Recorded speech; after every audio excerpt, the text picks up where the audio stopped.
네, 안녕하세요. 예스맨입니다. 여러분들의 구독과 좋아요로 이 채널이 유지되고 있습니다.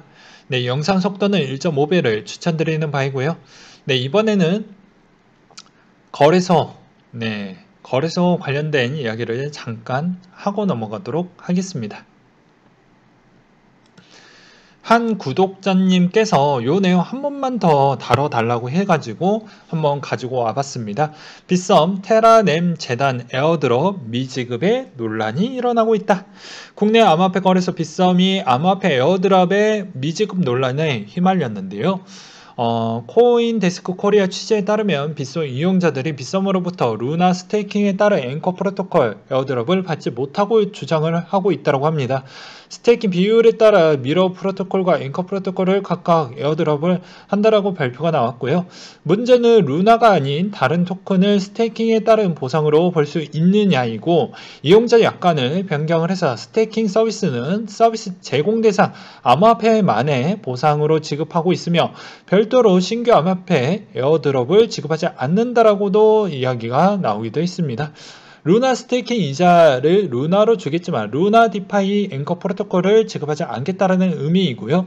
이용자 A씨는 에어드롭 계획을 발표한 3월 15일부터 ANC를 한 번도 지급하지 않았으며 변경된 스테이킹 약관을 올리기 훨씬 전이며 현재 66,000개 루나를 스테이킹 중인데 앵커 프로토콜 에어드롭 미지원도 제네시스 에어드롭 물량과 두 달치의 에어드롭 물량을 더해 12,208개를 받지 못했다고 합니다. 그래서 상당히 이것도 논란이 꽤 있는데요. 역시 대형이라고 해도 상당히 논란과 문제점이 많이 있다라는 점을 좀 알고 계셨으면 좋겠고, 넴이 한때도 그랬습니다. 아직도 넴에 대한 에어드랍이 언제 주냐, 언제 줄 것이냐, 그런 부분도 없지 않아 있었죠. 네.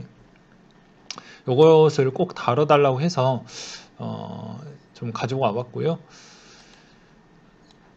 이제 해시 거래소와 해시와에 대한 관계도가 좀 있어가지고 그렇게 한번 준비를 해보았습니다. 최근에 이제 중국발 악재, 중국발 채굴 부분에 대한 언급이 좀 나오고 있는데 6월 달에 그러면 정말 어떻게 되느냐에 따라서 좀 달라질 것 같긴 합니다. 근데 현재 풀에 대한 통계를 보게 되면 자, 비아, 엔트풀, BTC.com, 프림, 바이낸스, 후오비, 오케이 이렇게 있습니다. 여러분 제가 이야기해주고 싶은 거는 여기에요. 후오비, 바이낸스, 풀, 후오비, 오케이 쪽이거든요. 그러면 이쪽이 실질적으로 많이 줄었냐라는 것을 볼 수가 있는 대목은 한 달치 부분과 지금에 있는 주와 3일간 부분에 대한 점유율 추이를 보게 되면 좀 많이 줄었습니다. 예, 생각보다 꽤 많이 줄었어요.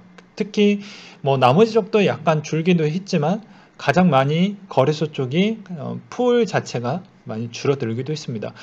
이때까지 어떻게 보면 거래소들이 채굴에 대한 관여를 언제부터 했냐라고 또 물어보시는 분들이 있을까봐 또 준비를 했는데요. 기사는 2020년도 4월 달에 나와져 있긴 하지만 실질적으로는 2019년도 하반기 때부터 준비를 시작을 해서 진행을 하고 있었습니다. 네, 바이낸스 채굴 사업 선대는 바이낸스 자체 마이닝 풀을 선보였다 라고 해서 마이닝 풀 공개라고 되어져 있죠. 그래서 채굴 시장은 필수적인 부분이라서 바이낸스가 채굴자들에게 힘을 실어주는 것이 산업의 성장에 도움이 될 것이다. 채굴 풀을 통해 채굴자와 금융 서비스를 연결을 시켜서 가상자산 종합 플랫폼을 구축하는 것이 목표이다 라고 이야기를 하고 있죠. 그래서 이때부터 시작을 해서 이제 바이낸스가 이더리움 채굴풀도 2020년도 11월 달까지 해가지고 다 준비를 하면서 엄청나게 점유권을 많이 끄집어 올렸습니다. 이에 질세라 OK 후오비도 마찬가지로 그렇게 가져가기도 했습니다.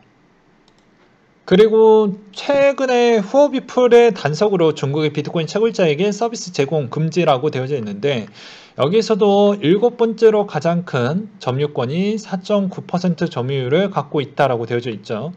그래서 그거를 좀 더 디테일하게 볼 수 있는 건 여기에서도 알 수가 있습니다. 호비가 어디에 있냐? 호비가 여기에 있죠? 네, 6.4. 그러면 계속 줄어들고 있는 것을 대략적으로 볼 수 있는데, 이렇게 보는 건 좀 정확도가 떨어지긴 합니다. 그냥 대충 보았을 땐 그렇다라는 것이고요. 이번 형태에 대한 그런 조정이 있긴 했지만, 그만큼 이렇게 중국이 하려고 했던 그런 취지도 여러 가지가 있다라고 했습니다. ESG 부분과 탄소에 대한 그런 압박, 그리고 해당에 있는 또 중국의 동계 베이징 올림픽에 따른 선진국에 대한 그런 이미지를 더욱더 부각화시키기 위해서 그런 친환경적으로 좀 돌리기 위한 배경도 없지 않아 있었다. 그래서 수찬이나 뭐 우리가 알고 있는 그런 쪽인데, 그게 6월 달에 어떻게 해시가 그려지느냐도 중요하겠죠. 그리고 점유율이 어떤 형태로 바뀌어질 것이냐도 관건이 될 것 같은데, 기존에 불법적으로 행위했던 쪽이 꽤 있었습니다. 뭐 데이터 센터로 등록을 해서 채굴을 했던, 그렇게 야매로 했다는 거를 좀 색출해서 좀 정리를 하고 싶다라는 취지가 좀 있었고요. 그리고 뭐 어디냐 이름 기억이 안 나는데, 실제 이 내蒙구 쪽이랑 그 다음에 스촨이나 신장 이쪽 같은 경우에는 엄청난 화력 발전에 대한 의존도가 꽤 높습니다. 그러다 보니까 어떻게 해서든 이 비중을 계속해서 줄이려고 하는 것 같아요. 그래서 웬만하면은 친환경적으로 돌리게끔 유도를 시키려고 하는 전략과 기존의 사업 부분에 있어서 전기 부분을 그냥 등록 그런 불법적으로 했던 걸 한번 정리를 하고 넘어가려고 하는 배경이 큰 것 같습니다. 그래서 이걸 폐쇄시키는 것보다는 오히려 이렇게 좀 재정비를 해서 가져가려고 하는 것인데, 그거에 따른 성장통이 이번에 이루어질 것으로 보여지고요. 거래소들은 왜 이렇게 채굴까지도 신경을 쓰고 앞으로에 대한 배경은 이런 배경까지도 가고 있습니다. 자, 후오비 그룹 자산 1억 달러 목표 4개의 암호화폐 펀드도 출시를 하고 있다라고 나오져 있는데요. 이미 4개의 펀드에 걸쳐 5천만 달러 약정을 확보를 했으며 9월까지 총 자산 관리 목표를 달성을 갖고 있다. 비트코인 이더리움 가격을 추적을 하고 있으며 앞으로 더더더 많은 핀테크 분야를 활용을 해서 많은 먹거리를 만들어 보겠다라고도 이야기를 하고 있는 실정입니다.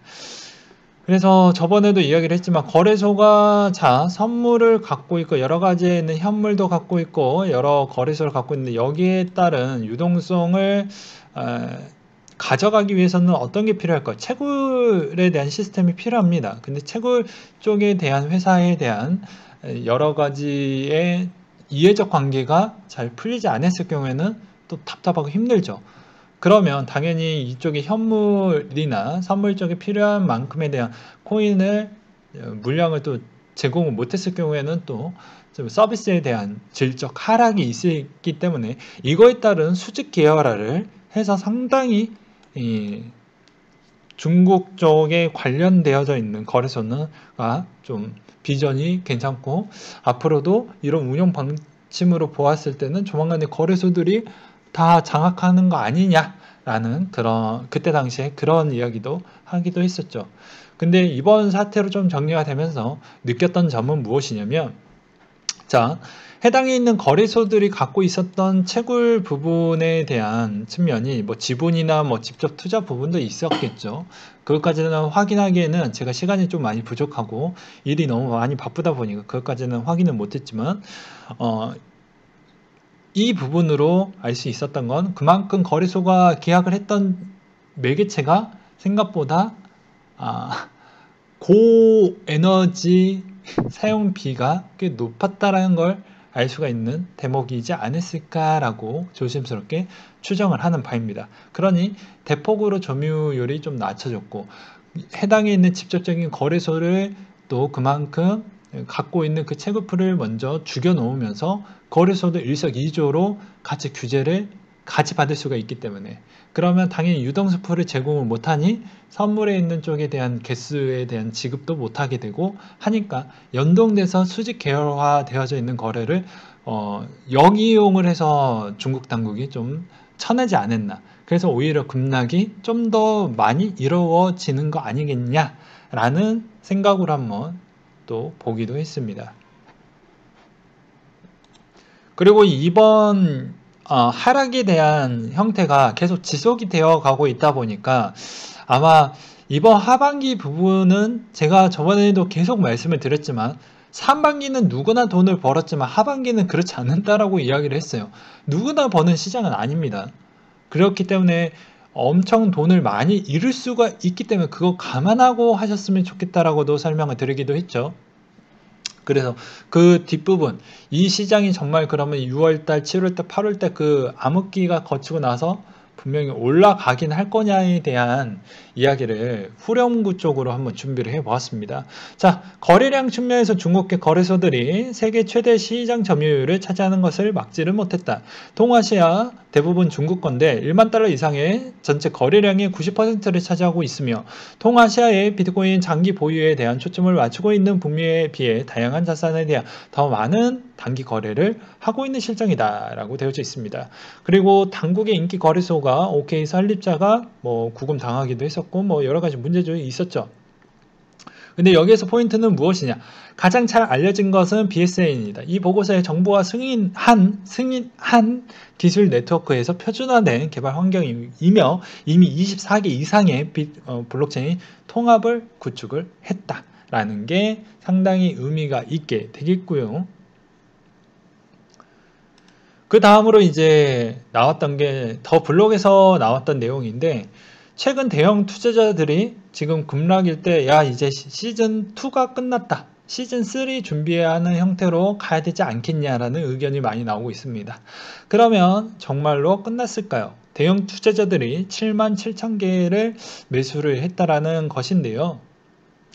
자산 운용사들은 그 전에 많이 들고 있지 않았습니다. 앞서 보시다시피 해당에 있는 이 점유율 추이를 보게 되면 형편이 없죠. 그렇기 때문에 당연히 이런 급락 시에 이제는 이 비트코인 좀 관심을 가져볼 필요성이 있겠구나 라고도 느끼는 시점이 되겠죠. 그렇기 때문에 당연히 이번 조정이 시즌2가 끝나게 되면 이제부터는 본격적으로 기관이 매집하려고 하는 형태를 보여줄 것이기 때문에 이번 형태에 대한 최저점을 맞추는 것도 힘들겠지만 아마 이번 기간이 들어오는 자금으로 단기 흐름은 변화가 있을지 없을지도 모르겠지만 추세 기반형과 장기적인 부분을 보게 되면 기간의 추종자들이 우리 쪽으로 이제 스탠스를 맞췄기 때문에 이제 이 사람들도 우리 편이 된다라는 것입니다.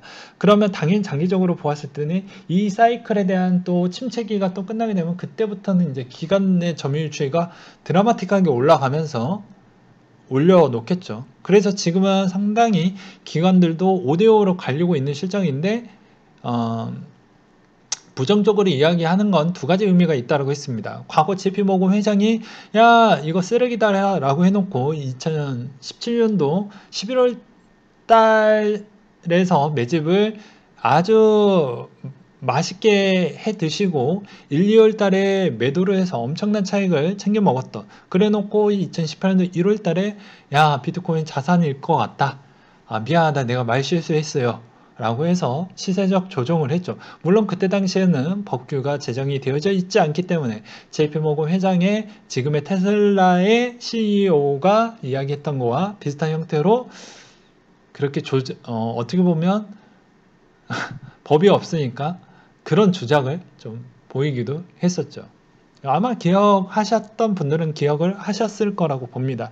즉 이번 시장 정말 힘들겠지만 저는 다시 한번 저의 의견을 남기도록 하겠습니다. 이번 조정에 대한 측면이 이 시장이 정말 괜찮다라고 보고 이 시장에 있어서 앞으로도 계속 유의하게 갈 거라고 한다고 하면 이 6, 7, 8월 달을 어떻게 잘 넘어갈 거냐가 중요할 것 같고요. 하반기 베팅은 초고 위험자이고 이거를 견뎌낼 수 있는 사람들만 하셨으면 좋겠다라고 다시 한번 말씀드립니다. 저는 여기서 하반기 베팅에서는 수익률을 그렇게 많이 먹을 생각은 없습니다. 그렇기 때문에 딜은 들어가긴 했지만 이 하반기에 대한 나머지 50%는 언제 정도에 정리할 계획을 갖고 있냐. 6, 7, 8은 어느 정도 모아가는 단계, 그리고 나머지 하반기는 추석이 지나고 난 뒤에 이 동계올림픽이 시작하는 한 달 전 정도의 분위기를 보고 결정을 할 것 같습니다. 저의 생각은 그렇게 있고요. 만약에 제 생각이 중간에 바뀌게 되면 다시 한번 방송으로 설명을 드리도록 하겠습니다. 저는 추세를 바라보는 형태로 투자 전략을 짜고 있기 때문에 이 점을 꼭 참고하셨으면 좋겠고요. 그리고 도미넌스가 상당히 중요하다고 이야기를 했습니다. 도미넌스는 지금 어떤 흐름을 보여주고 있냐 라고 볼 수가 있는데, 이런 전반적인 흐름이 도미넌스에서도 다 볼 수가 있습니다. 그래서 추세 기반형으로 보았을 때 이 도미넌스에 대한 방향성이 과연 어떻게 흘러갈 것인지가 좀 중요할 것 같은데요. 자, 저번에도 이야기를 했듯이 이 월로 보면 안 되겠구나. 주로 보면, 자, 이 구간에 있는 이 구간이 이미 도달을 했던 시점이에요. 여기 점선 보이시죠? 그럼 이 구간에 있는 이 지금 44.51% 점유율권이 여기에 머물고 있다라는 것인데, 지금의 여기에 있는 이 머물고 있는 이 자리에 있어서 한 번 더 드라마틱하게 내려갈 수 있는 포인트는 저는 좀 더 있을 거라고 봅니다. 네, 앞으로. 왜냐, 기존 대비보다는 그래도 좀 더 나은 그런 성장 가능성을 봤기 때문이죠. 뭐 디파이 2.0 시대로 넘어가면서 또 많은 걸 저는 체험을 했고 많은 걸 느꼈고 거기에서 앞으로 가능성이란 걸 봤기 때문에, 그래서 점차 알트코인에 대한 좀 미래 가능성을 본다고 하면 일시적으로 하반기에 좀 주춤을 해서 할 수는 있겠지만 거의 끝나가는 시점엔 또 한 번은 기회는 주지 않겠냐. 만약에 기회를 주지 않는다고 하면 저도 뭐 그냥 또 시즌2를 마무리를 하고 시즌3에 대한 자본력으로 좀 준비를 해야 되겠죠. 나머지 50%는. 그렇기 때문에 그런 형태로 좀 보실 필요성이 있겠고요. 저는 이 시작하는 이 하락기가 아직 끝났다라고 보진 않습니다. 이 점유율 자체가 좀 더 알트코인에 대한 기대감이 있거든요. 그렇게 바라보는 시점은 제가 저번에 이야기를 했지만 시가총액에 따라서 테더가 아직 이더만큼 올라가지 않았고, 그리고 저만큼 기관 투자자들이 이미 그만큼 많이 매수세를 가담을 했고, 그리고 실제 도지나 나머지 XRP나 이런 부분이나 그리고 기존에 시가총액이 좀 높았던 애들이 생각보다 많이 순환매의 형태로 많이 안 올랐기 때문에 물론 무조건 다 올라야 되고 그런 형태가 한 바퀴 다 돌아야 된다라는 논리는 없습니다. 근데 한 번은 거쳐야 되지 않겠냐라는 저의 생각이 좀 들고요. 그래서 하반기 기반은 저는 좀 더 희망은 있지만 상당히 힘든 시장은 있다라는 점은 좀 알고 계셨으면 좋겠습니다. 그리고 그만큼 시장의 충격이 더 클 수밖에 없는 게, 이 선물 시장이 이더 선물 시장도 개최되면서 등락폭이 훨씬 더 커질 수밖에 없습니다. 여기다가 이제 마이크로 비트코인에 대한 시장도 생겨버렸기 때문에 이 세계에 따른 선물의 만기가 덩어리가 크겠죠. 이 덩어리가 크면 클수록 변동폭은 클 수밖에 없다라는 거. 그리고 이제 잭슨홀 미팅에 따른 CBDC에 대한 시점과 그리고 G20, G7에 대한 내용들이 대거 나오기 때문에 이것을 보고 좀 하반기를 유추하고 더 정확도가 나올 수 있는 부분은 7, 8월 달을 지나고 난 이후부터 아마 비트코인도 방향성이 정확하게 나올 것으로 보여집니다. 그렇기 때문에 제 전략은 바뀌지 않았습니다. 하반기에 좀 위험성 있게 투자를 할 것이고 수익률은 좀 낮게 가져갈 것이다. 그리고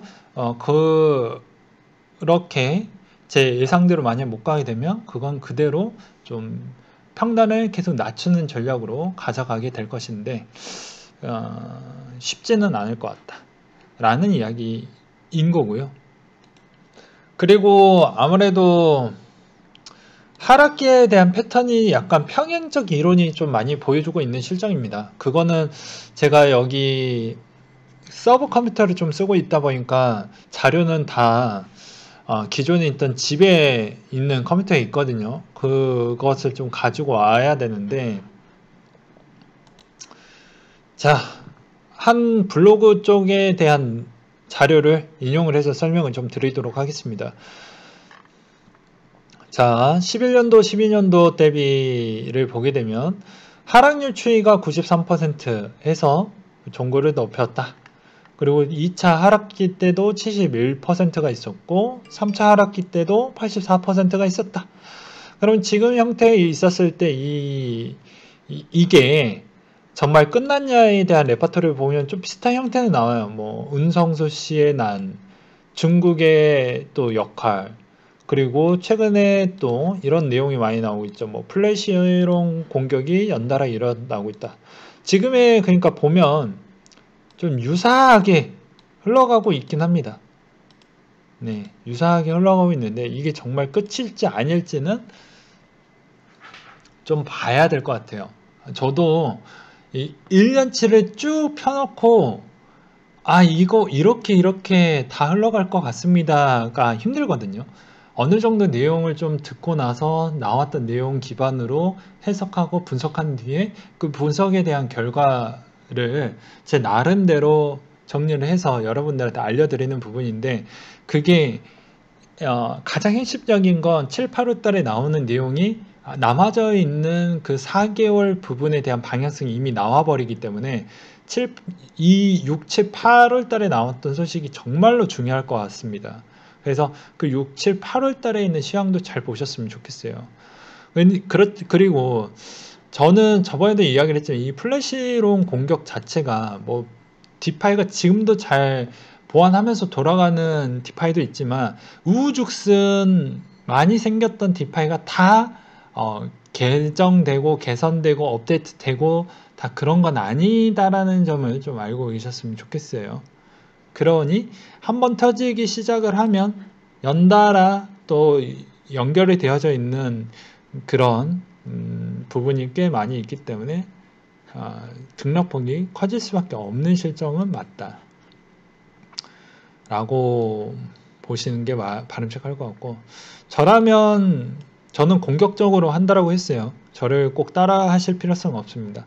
저는 이때 6, 7, 8월 달 때부터는 계속 모아갈 겁니다. 이 돈은 실패 비용으로 남는다라고 해도 저는 제 전략대로 가겠습니다. 네.